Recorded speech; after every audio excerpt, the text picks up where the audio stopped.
Assalamualaikum warahmatullahi wabarakatuh. Sahabat-sahabatku, manusia adalah makhluk Tuhan yang paling mulia kedudukannya, mengalahkan malaikat, jin, dan makhluk gaib lainnya. Salah satu hal yang membuatnya istimewa adalah karena manusia diberikan akal dan perasaan sebagai potensi untuk taat atau sebaliknya. Lain halnya dengan malaikat, mereka menyucikan Allah Subhanahu wa Ta'ala setiap waktu. Maka wajar saja manusia dipilih oleh Allah untuk menjadi khalifah di muka bumi. Amanat ini direkam oleh Al-Quran ketika Allah mengembankan tugas kekhalifahan kepada Nabi Adam alaihissalam. Lantas, apa makna khalifah dan bagaimana proses pengangkatan Nabi Adam alaihissalam sebagai khalifah? Simak ulasannya sampai akhir video hanya di Bukhari TV.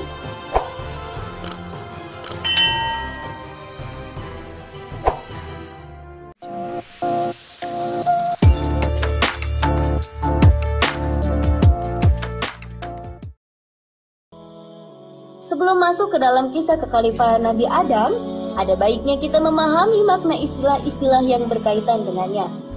Pertama, khalifah. Apa itu makna khalifah?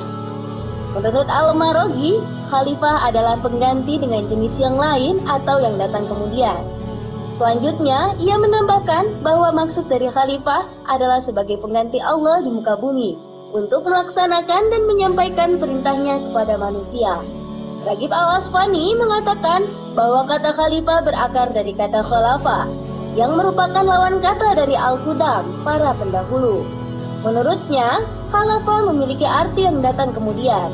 Maka tidak heran jika ada yang menafsirkan bahwa manusia bukanlah khalifah atau makhluk pertama di muka bumi. Kedua, Al-Asma. Al-Asma merupakan jamak dari kata ismun, yang seringkali dikaitkan dengan nama atau istilah. Al-Marogi menyatakan bahwa makna asma adalah sarana yang dengannya kita dapat mengetahui sesuatu. Setelah mengetahui makna khalifah, mari kita pahami kisah pengangkatan Nabi Adam sebagai khalifah. Al-Marogi menulis bahwa Nabi Muhammad SAW diperintahkan oleh Allah untuk menceritakan kisah Nabi Adam tersebut kepada kaumnya. Ketika itu, Allah menyampaikan kepada malaikat bahwa Allah akan menjadikan Nabi Adam alaihissalam sebagai khalifah yang berbeda dari makhluk lainnya yang mendiami bumi. Allah Subhanahu wa Ta'ala berkata, "Aku akan menjadikan manusia sebagai khalifah atas diri mereka." Berbeda dengan makhluk-makhluk pada generasi-generasi sebelumnya. Malaikat yang merasa kaget pun kemudian bertanya, "Wahai Tuhan kami, apakah Engkau akan menjadikan bumi sebagai tempat pertumpahan darah, tempat yang penuh maksiat, dosa dan permusuhan? Sedangkan kami selalu menyucikanmu dan tak pernah berpaling darimu sedikit pun." Ali As-Sabuni menyatakan bahwa malaikat bertanya bukan untuk menentang keputusan Allah Subhanahu wa Ta'ala, melainkan hanya bertanya untuk meminta penjelasan dan alasan di balik pengangkatan manusia sebagai khalifah. Allah pun menjawab, "Aku mengetahui terhadap segala sesuatu yang tidak kalian ketahui. Aku mengetahui hikmah-hikmah di balik penciptaan Adam dan keturunan-keturunannya. Ketahuilah, dari keturunannya akan lahir para nabi dan orang-orang yang memiliki keutamaan yang tinggi. Mereka akan memakmurkan bumi." Dari ilustrasi tersebut, tersirat bahwa seolah-olah malaikat meragukan manusia dan terkesan meramalkan bahwa keturunan Nabi Adam akan melakukan kerusakan di muka bumi. Setelah mereka menyaksikan sebelumnya bagaimana kerusakan dan lautan darah yang berceceran di bumi yang dibuat oleh bangsa jin. Allah Subhanahu wa Ta'ala mengajarkan kepada Nabi kita Adam alaihissalam seluruh asma atau hal-hal yang perlu ia ketahui, baik yang sudah ada ataupun yang kelak kemudian akan ada. Allah mengajarkan kepadanya berbagai bahasa dan perangkat-perangkat ilmu yang sifatnya pokok, penting dan mendasar. Allah juga mengajarkan kepadanya ilmu-ilmu pertanian dan memahat. Allah mengajarkan kepadanya seluruh istilah atau sesuatu yang perlu diketahui oleh Nabi Adam alaihissalam. Bahkan dalam tafsirnya, Ali Al-Sabuni menyatakan seolah-olah Allah berkata, "Ini kuda, ini unta, ini laut, ini bulan, ini sarana untukmu berkendara." Ibnu Abbas mengatakan bahwa Allah mengajarkan semua hal kepadanya, bahkan mangkuk dan alat mandi sekalipun. Selanjutnya, Allah berkata kepada malaikat, "Beritahukanlah kepadaku mengenai sesuatu yang telah aku ajarkan kepada Adam. Jika kalian merasa benar dan lebih merasa berhak untuk menduduki bumi sebagai khalifah ketimbang Adam dan keturunannya."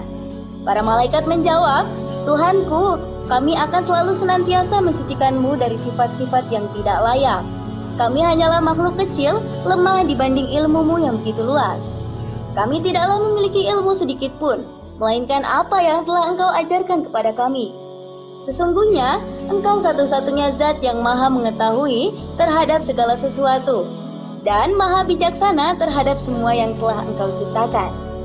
Kemudian Allah Subhanahu wa Ta'ala memerintahkan kepada Nabi Adam untuk memberitahukan apa yang ia ketahui kepada para malaikat. Nabi Adam pun memberitahukan semua yang Allah ajarkan kepadanya dari segala sisi, terutama sisi baik dan buruknya. Seketika Allah pun berkata kepada malaikat, "Bukankah aku telah memberitahumu atas apa yang samar untuk kalian? Segala sesuatu tentang langit, bumi, dan juga alam raya? Dan aku pun mengetahui apa yang kalian tampakkan dan sembunyikan sekalipun. Diam-diam kalian mengakui bahwa kalian berhak atas kekhalifahan dibanding Adam." Diriwayatkan bahwa ketika malaikat melihat penciptaan Nabi Adam dan pembentukannya yang luar biasa, yaitu dari tanah, seketika mereka berkata, "Sungguh, makhluk ini akan menjadi makhluk terindah. Tuhan kita tidak pernah menciptakan sesuatu yang lebih mulia dari kita sebelumnya." Menurut sebagian para ulama, hal inilah yang para malaikat sembunyikan dalam diri mereka. Allah kemudian menyuruh para malaikat untuk sujud. Sujud ini merupakan sujud penghormatan kepada Nabi Adam alaihissalam, bukan sujud tunduk atau sujud menyembah. Tanpa bantahan, para malaikat pun menuruti apa yang Allah perintahkan dan melakukan sujud penghormatan untuk Nabi Adam. Lain halnya dengan iblis, mereka enggan untuk melakukan sujud penghormatan kepada Nabi Adam alaihissalam.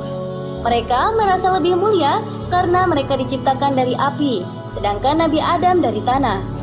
Menurut Ali As-Sabuni, hal inilah yang membedakan sikap atau tabiat yang dimiliki malaikat dan iblis berbeda. Malaikat diciptakan dari cahaya, sedangkan iblis diciptakan dari api. Sahabat-sahabatku, kita sebagai manusia telah diamanatkan secara khusus oleh Allah untuk menjadi khalifah di bumi. Kita adalah pengganti Allah dalam segala aspek kehidupan. Kita adalah khalifah untuk keluarga yang kita miliki, khalifah untuk segala sesuatu yang diamanatkan kepada kita. Bahkan, kita adalah khalifah untuk diri sendiri. Sahabat-sahabatku, kita harus meneladani sikap malaikat yang senantiasa taat dalam beribadah, dan sebisa mungkin menghindari sikap yang ditunjukkan iblis. Sejatinya, iblis adalah makhluk Allah yang taat pula.